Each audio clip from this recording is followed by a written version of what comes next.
Hey everybody, thank you for being here. So today I want to talk about the user experience of democracy, specifically our democracy, and how we might be able to think about democracy in terms of user experience, how we might go about improving it. Now, I'll go forward with, I don't consider myself an expert in pretty much anything, and I also don't believe that I should have to be for the purposes of engaging with our democracy meaningfully. Now, if I were to be an expert in anything, it would be this shiny little ring that this university gave me for working on human-centered design, and specifically the human-centered design of technology systems. And today I want to put to you that democracy is exactly such a system. Now, a lot of the time we think about democracy maybe as a system of government. We think about it as a behavior. We think about it as a set of principles, as a set of beliefs. But fundamentally, I believe that democracy is a technology. According to the most democratic of encyclopedias, Wikipedia, democracy is a technology. Technology is the application of conceptual knowledge for achieving practical goals, especially in a reproducible way. And so I believe that democracy is a technology that we use to collect and direct our will. And we do that towards the solving of social problems with the aim of collective flourishing. So it is a tool that we repeatedly use to achieve this end. And so I want to take a bit of time, as we do in this space regularly, to talk about it as such a technology. Now, those of you who work in technology will be familiar with this concept of a user story. This is what people like designers, programmers, product managers, other people who work in technology use to make sure that the tech that we create is actually useful to somebody. So the standard for a user story is, as a describe your user, I want a thing so that I can get a benefit. So if we can think of democracy as a technology, we would say something like, as a denizen or as a resident of a place, I want to express my will so that my problems are heard and solved. Or something like, as a community member, I want to work with others so that my community flourishes. This is you working on behalf of others. Or just as a basic human being, as a human being with concerns and frustration about the world, I want to take an action, any action, literally anything, so that I don't feel terrible all of the time. Now, it's important for us to recognize that one way or another, these needs, these emotions, these wants are going to be resolved. And usually they are resolved via apathy. They're usually resolved by us putting for myself included, putting our heads in the sand, drowning out those emotions in other ways, focusing on other things. They might be drowned out by complaining about something vociferously. They might be resolved by posting on the internet. But democratic engagement is rarely the thing that we do here. But for some reason, when we talk about democracy, it's different from the way we talk about other technology. I want to introduce you to somebody named BJ Fogg. He is arguably the father of a lot of like modern sticky technology, like user-centric and almost addictive tech. And he has this model for behavior, or the adoption of a behavior. The likelihood of a behavior is the multiplication of your motivation to do the behavior, your ability to do the behavior, and a concrete prompt of when to do the behavior. Now, if a regular piece of technology, let's say an app or some kind of device, has people either not know how to use it or start using it and then drop it or like rapidly fall out of its use, we blame the technology. We say that it has bad onboarding, it has bad retention, it has high churn. These are the words that we use in tech business, and we never blame the user. We focus on the ability of the person to use the thing, and we focus on the prompts, how clearly we prompted them when and how to use it.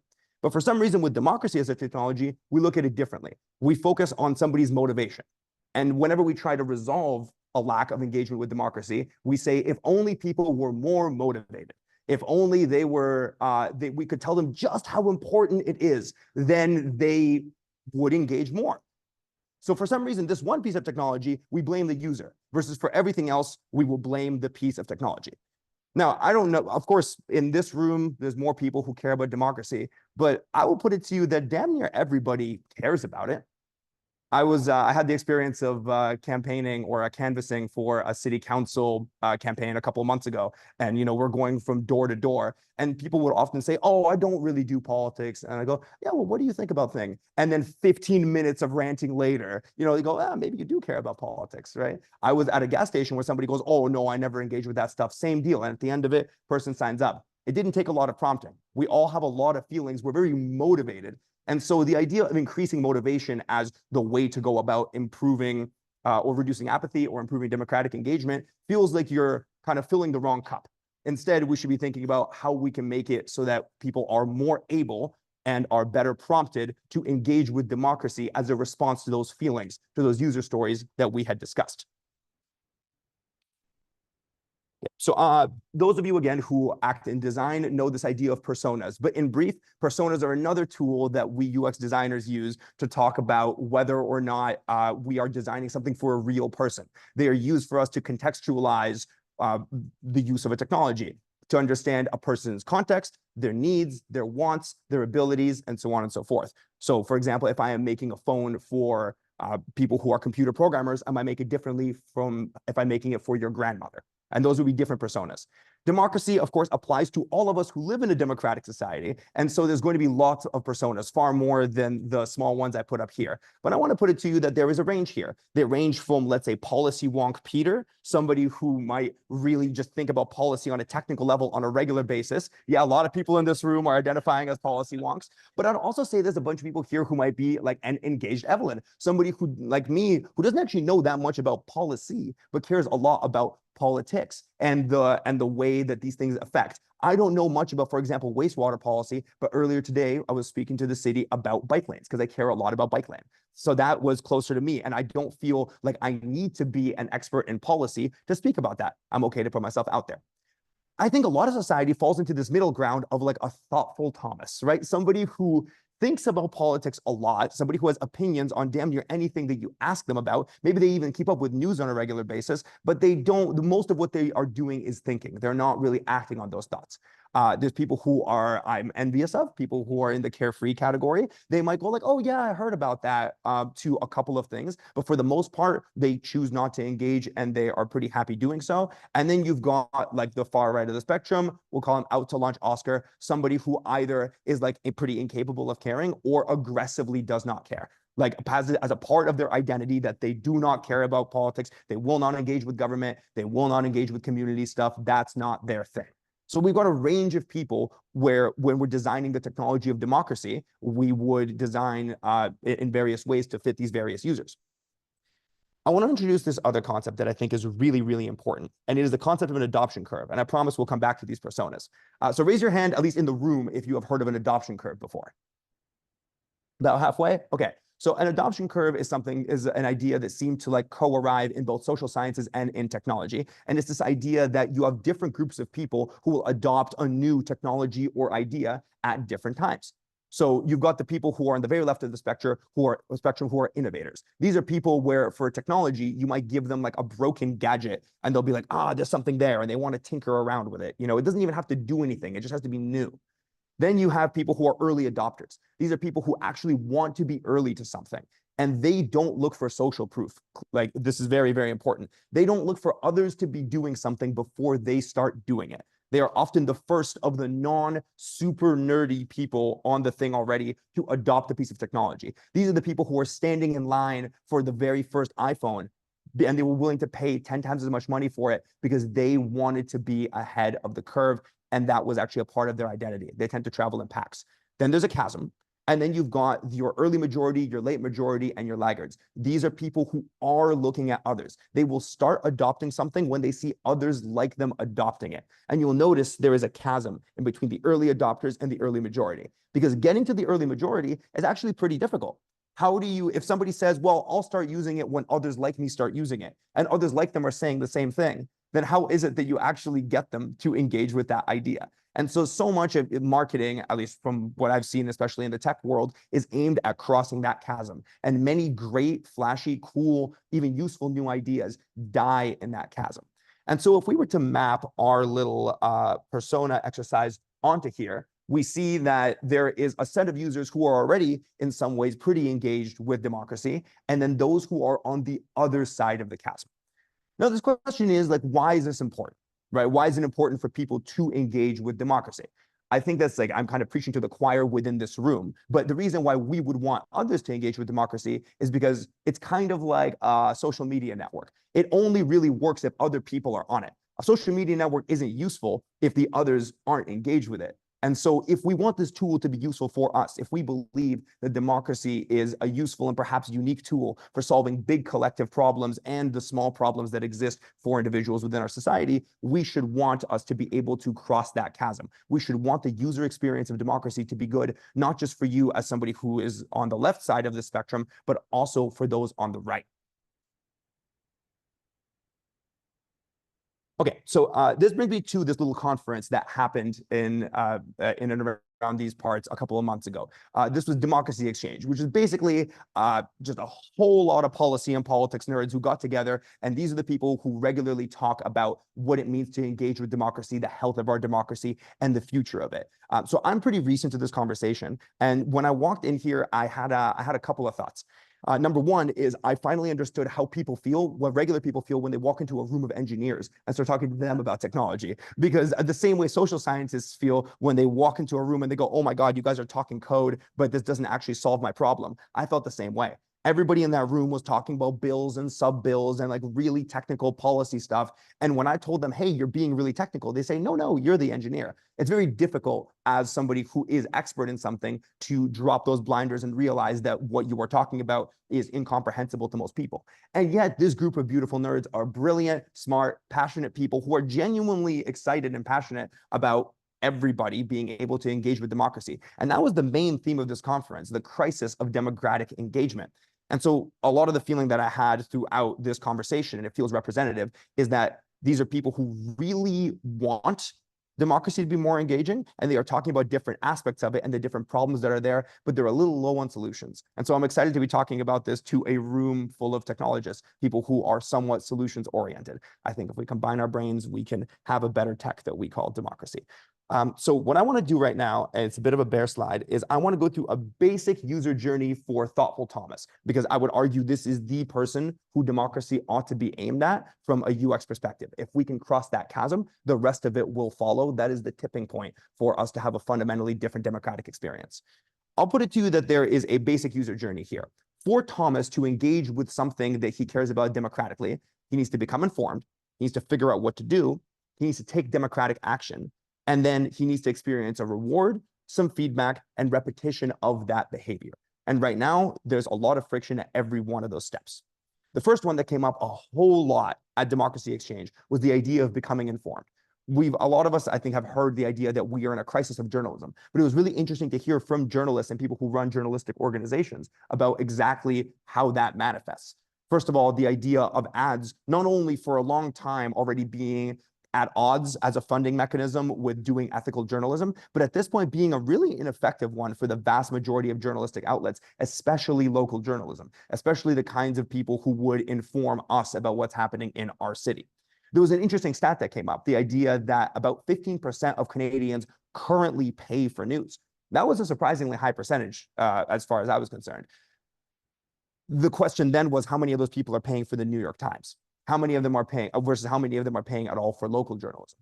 So when I talked to both, like at that conference, to both these journalists and people who run news organizations, but also the really engaged people around, what they said was, if I were to pay for every piece of journalism I want, a subscription model does not work. It's kind of like the Netflix problem or the streaming services problem. It would be fine if they were all on one platform, but if you're paying for 10 of them, then it breaks most people's wallets. They would want to be able to pay almost like on a for-use basis. This got me and a couple of the other like tech nerds there thinking about what if you had a non-for-profit, for example, Spotify for news, right? Where you are paying, let's say, $15 a month, and that money is being split up based on the news that you do consume and divvied up accordingly.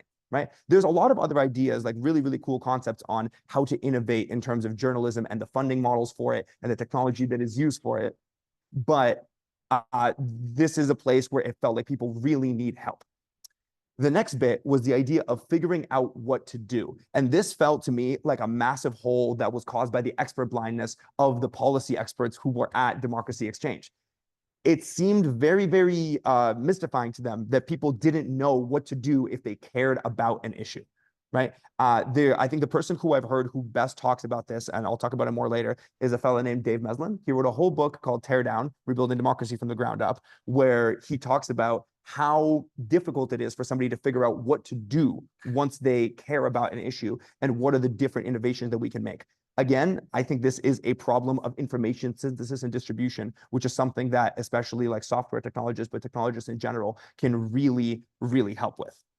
The third one is the idea of putting somebody putting themselves out there, Thomas in this case, and taking democratic action. Let's say they found out that what they can do is come into a public consultation, or do a deputation, or submit some kind of public comment. A big thing under discussion was the idea of hate speech. And honestly, this was a huge blind spot for me. The idea that this was enough of an issue that a large number of people will not engage democratically, because there's a difference between somebody in a room telling you vociferously that they disagree with you, and somebody being able to quickly create 300 Twitter bots that can then give you death threats, because it's a very asymmetrical conversation that is happening now in the advent of our kind of technological and digital forms of rhetorical and democratic engagement. Not only is somebody able to do that in a way that is completely safe, but they're also able to do that to a whole massive number of people. You are able to suppress speech by a threat at scale. And there were a whole lot of activists who were at that conference, and people who I think would fit the Thomas persona, who simply said, I don't want to engage with democracy because I believe that I am going to get I don't want to put myself out there. And so this is another one of those where the user experience of democratic engagement is really, really bad and could use a lot of help.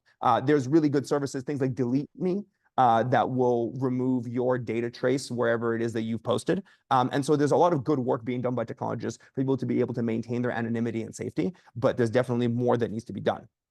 There was another part of Democracy Exchange that was interesting. It was the Democracy Futures workshop, where we got like put down into groups of 10 around some chart paper. And then we were asked to envision, what is a democracy that you would want to see in 50 years? And there was a diversity of ideas that came out. But the one unifying idea that people seem to have is a regular system for people to, almost like jury duty, for democracy, where you would be asked like a series of policy questions, and then people would converse. The results of this conversation would get bubbled up, summarized, collated, and shown alongside the actions of our democratic representatives for the purposes of making sure that the things that they are doing on a policy level are aligned with what the citizenry said they want. Right? It doesn't have to be particularly that solution, but there seems to be a fundamental need for people to have a way to engage that is actually aligned and that is actually visibly causing any kind of benefit. Right now, that is something that somebody really needs to explore and then take on faith. And this brings us to our final point, the idea of reward, feedback, and repetition. So I think at least two of the people in this room were earlier today speaking to the city about bike lanes. There is the cycling plan for Toronto for 2025 to 2027 is currently was like up for discussion, and there were 43 people signed up. What that means is that roughly 10% of the city's voice in this case was in this room. Now I brought. Which is a little rough, given that we have about, what, 2.7 million people in Toronto? Something like that. Yeah, 10% in this room, right? So, and this shows us the lack of engagement that currently exists, right? Now, I brought three friends who had never done this before to this deputation. And one thing that made me, for example, really mad is that one of them went up and he said, hi, I'm speaking for the first time because I really care about this. And he could see the face of one city councilor. And all of the rest of them were on their phones. And he was like, I don't have any evidence that anything I said was listened to or that it was going to have any kind of policy effect at all, right? This person is going to come back just because they happen to be friends with me. And I'm really annoying. But most people would do that and go, wow, I took time out of my workday to do this, and I have no evidence that that mattered at all. I'm not coming back. There's no reward, there's no feedback, and there's nothing that would actually prompt a repetitive behavior. This was also discussed at Democracy Exchange as a cause of burnout. The idea that burnout is caused by futility, right? Burnout doesn't happen when you are taking hard action and you are getting great reward from it. Maybe you'll be tired, but then you'll rest and then you'll come back. Burnout is caused when somebody is continuously acting and it feels like pushing on rope. There is no benefit to the action, and somebody is repeatedly pushing eventually into futility, and futile action is what causes burnout. And so many of us feel that kind of political burnout on a regular basis, not just like around election time, but with a lot of the things that we care about. And maybe it's fine if you are, again, a policy wonk, or if you like really identify with a specific issue and you're willing to commit that level of emotional energy. But most people will do that once, do that twice, and say, what's the point of this? I'm pushing on rope, and leave. So there's really big holes in every part of this user journey that, again, it's one thing to complain about it, but it's another thing to apply this kind of lens and say, what can we do about it? And again, I think that the talent that is in this room and also people who care about this kind of thing are instrumental in addressing these kinds of issues. Now, why do I believe that? Why do I think civic technology is the way to go about this? Because there's many bigger forces, though we are mighty, we are small within this room. I've worked for companies that have worked on this, and there's a lot of really great work done. But at scale, corporations have a profit incentive, which, opinions vary here, doesn't necessarily make them evil. It just means that their goal is divergent from the common good. They have to make money. Oftentimes they have a legal obligation to make money. And there's often not a lot of money in this kind of work. If you are going to make technology for somebody to make money, I recommend banks. Activists and regular citizens don't tend to have a whole lot of money to fork out for something that they see as a bonus. Governments are great, and it would be I would love to see governments doing more of this work to make democracy more accessible and have a better user experience. And there's a lot of great work like that already being done within Toronto. For example, like the Open Data Team, we all know and love here very well. That being said, governments have very little incentive to hold themselves accountable. It's kind of facetiously, this is the reason people hire personal trainers. Like it is helpful to have somebody external be holding you accountable, especially when things are uncomfortable and hard. Fundamentally, this is about us, and it needs to be built by us for us. And that doesn't just mean the people in this room. That means that the construction of democracy as the construction of democracy as a thing that we all participate in has to be made by the people who are doing it. Doesn't mean everybody, but it means that this is the place where it can sit. Ideas like open source are really, really powerful in this case. And especially when it comes to the redistribution of information, a small number of people can do a lot of really great work.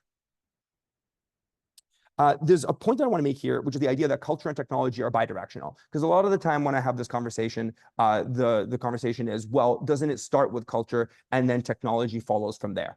It is true that technology emerges from culture, but also culture emerges from technology. When we think about something like social media, it is completely fair to say that a small number of people, but then our culture birthed social media and promoted social media as we have it right now. But it is also inarguable that social media affects our culture. There's a continuous feedback loop here.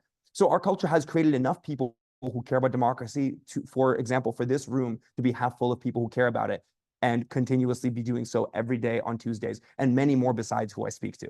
And so we are in a position now to create a technology that allows this culture to be flourishing more in that direction and create a feedback loop that positively moves us in the direction of climbing up that adoption curve. Now, this feels like a lot, and personally, I'm often overwhelmed by this. And so 4 ideas that help me not feel like, oh man, we're really, really fighting uphill here and not have that burnout. One is the idea of wonder. This was given by a brilliant activist named Camille over at Democracy Exchange. And what she talked about was that while activism, yes, is about policy change, a lot of it is about creating a sense of wonder and giving people an idea that something new is possible. The creation, so a lot of what we need to think about isn't just how do we overhaul everything. The first step, can we show that something new is possible? It is often much easier to go from there. The second is the idea of a tipping point. You don't need to convince everybody. You don't need to think of the least democratically engaged person who you know and say, if we don't make a system where that person is enthusiastic about democracy, then we're sunk. We understand that at a certain point in time, technology takes on a certain rolling ball where you're rolling down that adoption curve, not up it. And so it's not permanently pushing a rock up a hill. We know at a certain point in time, the rock starts rolling. The third one is the idea of small steps. Much as with the internet, we are in this, we're in this place where nobody just built the internet. The internet is a whole lot of people who built small amounts of technology where they were standing on each other's shoulders. If we think of democracy as a protocol, if we think of democracy as this complex technology, it is going to be exactly the same way. So you can take a small step, you can pick one part that you think matters, one part that you think will be useful to a small number of people, and make it interfaceable with other technology. Eventually, we are building a network built by many people in disparate ways that can bring us to a better place. And the final one is the idea that you are not alone. As with everything in life, but especially everything democratic, we are doing this together. And so if ever you are feeling overwhelmed by this is the thing I need to remind myself of all the time. Reach out to somebody else who cares about it and have the conversation. You go fast alone, you go far together. There's one more analogy to the internet that feels applicable here, and it was told to me by a friend earlier today, which is the idea of the eternal September. Who here is familiar with that as a phase? Right. So in the early days of the internet, it was used mostly by hobbyists and people who were farther left on that adoption curve. People who really had established a thriving but small culture on the internet. And every year in September, there was a surge of activity on the internet as students would return to university campuses. They were given access to the internet via those universities, and they would flood the internet. And people who were on the internet at the time were like, man, like I can't wait till September's over so we can get our little internet back. But then at a certain point in time, the internet became democratized enough and people all of a sudden, it reached a tipping point. People started being on the internet for enough time and easily enough that those who were already there started calling it an eternal September. It's like September never ended. And that was the beginning of the internet being this commonly accessible tool. And here we are today. I think democracy and democratic engagement can be similar. There is a point in time where we reach an eternal democracy, something where we don't just get up for it once every 4 years, but it is actually something that is low friction and rewarding enough that a large proportion of us are able to engage with it fruitfully on a regular basis. This is the point that we are pushing towards, and we know that this tipping point can exist, but we start it with really, really small steps.